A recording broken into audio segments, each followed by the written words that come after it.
In 1983, in the Arabian Sea near Gujarat, some divers had been searching the depths of the ocean for days, searching for a mystery. One day, they stumbled upon a mystery that would astonish the entire world. Deep within, they stumbled upon a magnificent city, complete with high walls, a network of wide roads, and intricately carved statues. It seemed as if the echoes of an ancient civilization still lingered in these ruins. When the remains were sent for scientific testing, it was revealed that they all dated back to the Mahabharata period.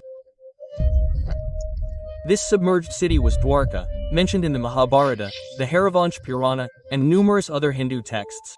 This was the sacred land that, according to Hindu scriptures, was founded by Lord Krishna himself. Thousands of years ago, Lord Krishna's exploits were visible in every direction. The tune of his flute would resonate throughout the city. It is said that the walls of the palaces here were inlaid with gold and silver, and the pillars were studded with diamonds and precious stones. When the sun's rays fell on them, it seemed as if heaven itself had descended on earth. It is believed that for years this city witnessed the exploits of Lord Krishna.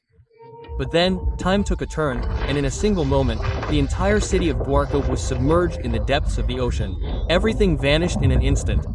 So, let us find out the true truth about this sacred land that combines faith and history. What was the reason for the city of Dwarka to sink into the sea, and what scientific evidence supports the Mahabharata and other mythological texts about Dwarka? Located in the Saurashtra district of Gujarat, the city of Dwarka is situated on the banks of the Gomti River and the Arabian Sea. Dwarka is one of the 4 major pilgrimage sites in Hinduism. Dwarka is also counted among the Sappuris, meaning it is one of the 7 most sacred and ancient cities in India. However, today, Dwarka is divided into 2 parts. One is the main Dwarka, a city located near the seashore, which also houses the Dwarkadish temple dedicated to Lord Krishna. The other is Bet Dwarka, now submerged in the sea, about 34 kilometers from the main Dwarka. Bet Dwarka is considered the original Dwarka city of ancient times, where Lord Krishna reigned thousands of years ago. However, today, only the sound of the ocean waves can be heard. To properly understand Dwarka's history, we must turn to texts like the Mahabharata, Vishnu Purana, Bhagavata Purana, and Harivansh Purana. According to the Bhagavata Purana, when King Kansa of Mathura, overjoyed at the wedding of his sister Devaki, was taking her and his brother-in-law Vasudeva on a chariot, a divine voice announced that the 8th son born to the same sister whose wedding he was so happy about would be his end. It is believed that in those times, prophecies were never false. So, Kansa, fearful, imprisoned his sister Devaki and brother-in-law Vasudeva. As time passed, Kansa killed each of Devaki's children at birth. Then, Devaki's 8th son, Lord Krishna, considered the 8th incarnation of Lord Vishnu, was born. As soon as Krishna was born, a miracle occurred. All the guards fell into a deep sleep. All the prison doors opened automatically, and the handcuffs on Devaki and Vasudeva fell off. Vasudeva immediately took Krishna across the Yamuna River on a stormy night and reached the home of his friend Nanda Baba in Gokul, where Yashoda Mata had given birth to a daughter that very night. Vasudeva left his son there and returned to Mathura with the daughter. It is said that when Kansa learned of the 8th child in the morning, he rushed to the prison, but was surprised to find that this time the child was a girl. Nevertheless, he tried to kill that child as well.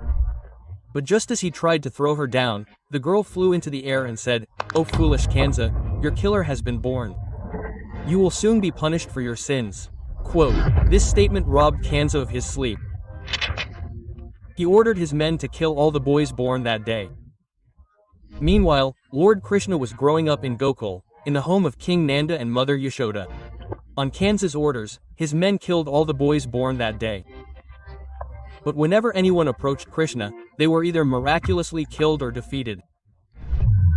When Lord Krishna himself grew up, he went to Mathura with his brother Balarama and, after a fierce battle, killed his uncle Kansa. He then freed his parents from Kansa's captivity and handed over the throne of Mathura to Kansa's father, Ugrasena. When Kansa's father-in-law, the Magadha emperor, Jarasandha, received news of Kansa's death, he was furious and vowed to wipe out Lord Krishna and his entire clan. Jarasandha then attacked Mathura 17 times, targeting Krishna, but was defeated each time. Jarasandha's repeated attacks disrupted the lives of the people of Mathura and Gokul.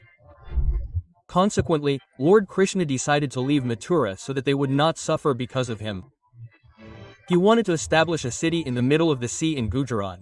According to mythological texts, Lord Krishna performed rigorous penance for many days to the god of the sea. Pleased with this, the god of the sea granted him 12 yojanas of land, approximately 96 square kilometers. On this 12 yojanas of land, Lord Vishwakarma, the architect, built the magnificent and beautiful golden city of Dwarka for Lord Krishna. This golden city had 900 palaces, and Lord Krishna's palace stood at the center of the city, from where he ruled Dwarka. At the same time, the Kuru dynasty ruled Hastinapur in Haryana, northern India. At that time, Dhritarashtra was the king there, with 100 sons known as the Kauravas. His younger brother, Pandu, had 5 sons, known as the Pandavas. Of the 105 brothers, Pandu's son, Yudhishthira, was the eldest. In those days, it was customary to pass power to the eldest son. Therefore, King Dhritarashtra declared Yudhishthira the crown prince. However, his eldest son, Duryodhana, was unhappy with this decision. He considered the throne his own. Therefore, he conspired with his uncle, Shakuni, and forced the Pandavas to leave Hastinapur. Lord Krishna, a relative of the Kurus, attempted to broker a peace. He demanded only 5 villages for the Pandavas. But Duryodhana, driven by his arrogance, refused to agree. Instead, enraged, Duryodhana unsuccessfully attempted to bind Lord Krishna in thick iron chains. When all negotiations and compromises failed, war was the only option left. Following this, a fierce battle for power was fought between the Kauravas and the Pandavas on the battlefield of Kurukshetra, known as the Mahabharata. In this battle, Lord Krishna gave the Narayani army to the Kauravas and himself remained with the Pandavas, becoming Arjuna's charioteer. The fierce battle raged for 18 days in Kurukshetra, and all the key figures on the Kaurava side, including grandfather Bhishma, Dronacharya, Karna, and Duryodhana, were killed. Millions of people lost their lives in this struggle for power, and of the Kuru clan, only the Pandavas survived. The war ended, but it was followed by a curse that would lead to the destruction of Dwarka. In this battle, all 100 sons of Mother Gandhari, including Duryodhana, were killed. Her entire clan was decimated. She held Krishna responsible for this. Therefore, in grief and anger, she cursed Lord Krishna, saying that her entire clan had been destroyed by fighting among themselves. Exactly 36 years later, Sri Krishna's Yadu dynasty would also come to an end in internal conflict. Lord Sri Krishna accepted this curse calmly, as if it were part of a divine plan. According to mythological texts, Dwarka, once a city of happiness, prosperity, and peace, began to crumble from within a few years after Mother Gandhari's curse. Where once the light of righteousness shone everywhere, the darkness of gambling, alcohol, and decadence now pervaded.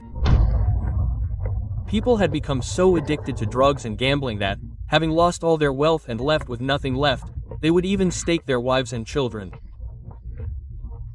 When Lord Sri Krishna would dissuade them from doing so, they would cite the example of Yudhishthira, the eldest brother of the Pandavas, who once staked his relatives in a game of chess.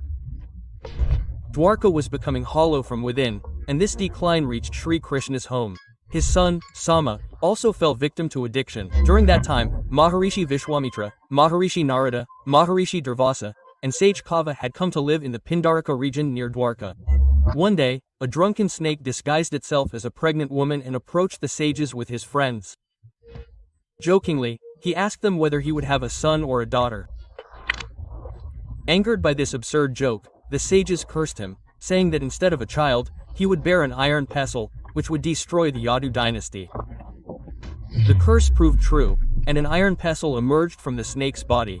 When Lord Krishna's maternal grandfather, Maharaja Ugrasena, learned of this, he had the pestle crushed into pieces and thrown into the sea. A fish snatched a small piece of the pestle. The remaining pieces drifted with the water and settled on the shore, and after some time, a grass called urka grew from there. The fish that had swallowed the piece of pestle was caught in the net of a hunter named Hara. When he cut it open, the same piece of iron emerged from its stomach. He used that piece to make the tip of his arrow. Meanwhile, Mother Gandhari's curse was about to complete 36 years. Lord Krishna began to hear the approaching doom of Dwarka. It is said that one day, seeing the increasing number of unrighteous men in Dwarka, Lord Krishna ordered all the men to bathe on the banks of the Prabhas river and observe a fast. Heeding his orders, everyone went to bathe, but on the way, they drank heavily and fought among themselves.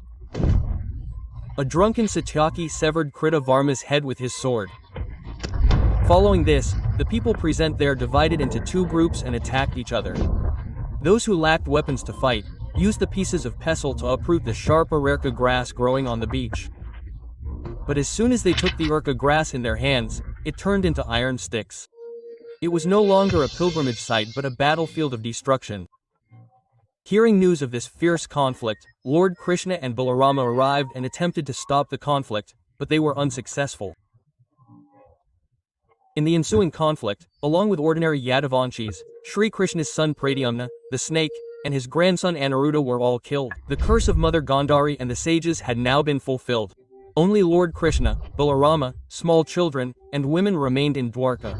Saddened by this incident, Balarama also renounced this world. Lord Krishna sent a message to Arjuna to safely evacuate all the women and children of Dwarka. With a heavy heart, Sri Krishna departed for the forest and sat under a tree, meditating. His radiance radiated far and wide. At that very moment, a hunter, seeing the light from a distance, mistook a deer for a deer under the tree. It was the same hunter named Hara who had extracted iron from a fish tree and used it to tip his arrow. Thinking there was a deer beneath the tree, he shot the arrow from a distance, hitting Lord Krishna's foot.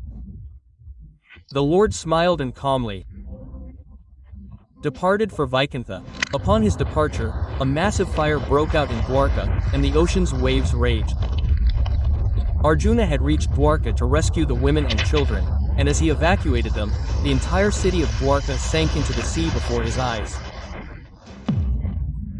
Thus, after Lord Krishna's departure, the sea god reclaimed his land and submerged it. According to Hindu mythology, this marked the end of the Dwapara Yuga and the beginning of the Kali Yuga. From then on, Dwarka became a symbol of faith, devotion, and the memory of Lord Krishna for all Sanatanis. However, some continue to consider this city merely a story and a myth. Many believe that Lord Krishna's Dwarka never existed and was merely a religious myth. However, the scientific explorations and discoveries made under the sea in the past few decades have completely changed this thinking. Archaeologist Hiranand Shastri's team first began excavations around the site of Dwarka in 1930. However, due to the lack of technology at the time, they found little significance. Nearly 30 years later, in 1963, the work resumed. A joint effort by Deakin College, Pune, and the Gujarat Department of Archaeology, led by J.M. Nanavati and H.D. Sankalya, launched a major exploration. Some explored the city's existence by diving into the sea, while others dug up the surrounding land for evidence. These excavations uncovered light sea settlements, a large jetty, and a triangular stone anchor. These findings led to speculation that Dwarka may have been an ancient city dating back to the Middle Kingdoms period. Meanwhile, scholars like Anant Sadashiv Altekar and D.D. Kausambi made the topic even more debatable by claiming that Dwarka had no connection to Lord Krishna. This debate also attracted the attention of India's renowned archaeologist, Dr. S.S. Rao. In 1979, he and his team began a major excavation in Dwarka and surrounding areas. Using modern underwater equipment, cameras, and sonar techniques, Dr. Rao's team began uncovering the truth about ancient Dwarka, submerged in the depths of the ocean. This search continued intermittently until 1990.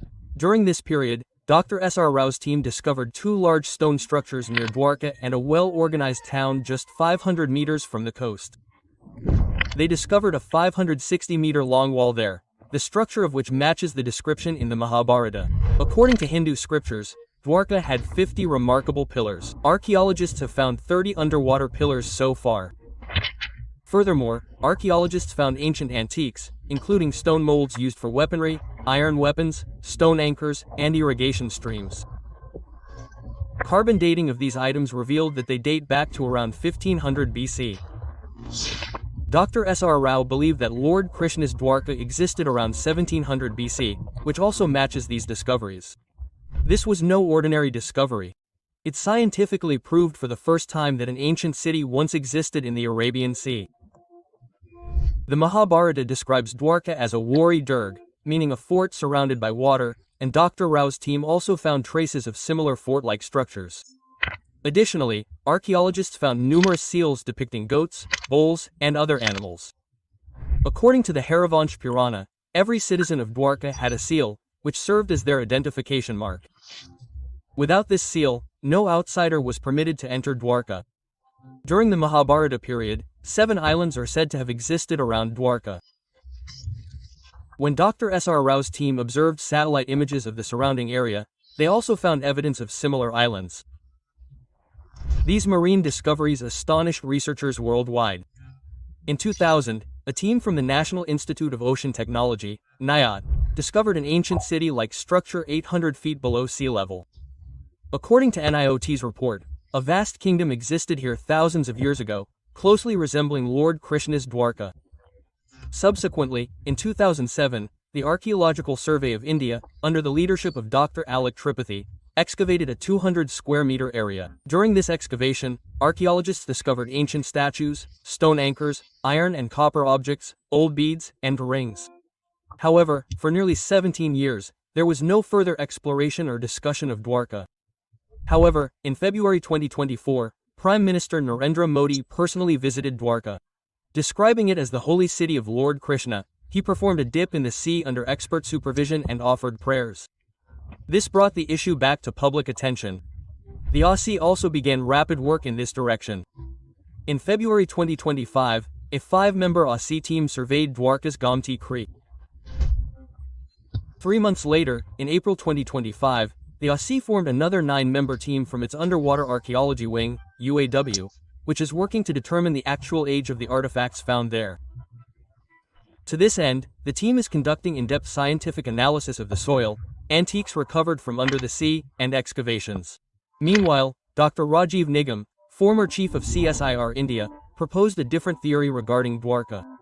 He believes that approximately 15,000 years ago, the sea level was 100 meters lower than it is now. This level fluctuated over time, and Dwarka may have been established around 3,500 years ago when the level dropped again. However, after some time, the sea level rose again, submerging the city. Some scientists even believe that Dwarka was destroyed not just once but multiple times. Locals believe that Dwarka has been submerged 6 times, and the present Dwarka is the 7th. Thus, there are significant differences in the theories of archaeologists, experts, and spiritual gurus regarding Dwarka. But one thing everyone agrees on is that among the discoveries made so far about Dwarka, many details match the Dwarka described in the Mahabharata.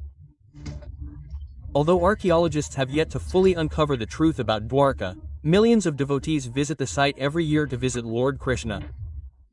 The total distance from Dwarka to Bed Dwarka is approximately 34 kilometers, of which 32 kilometers is on land and the remaining 2 kilometers is over sea. Now, to connect this sea route, a magnificent bridge called Sudarshan Setu has been built, India's longest cable-stayed bridge. Lord Krishna, explaining the essence of life in the Gita, says that we should live in the present, leaving aside unnecessary worries. The essence of his entire life is based on action. Therefore, it is imperative that the work begun to uncover the truth about Dwarka be carried to its conclusion. Archaeologists' research on Dwarka is ongoing. It remains to be seen when all the remaining mysteries related to Dwarka will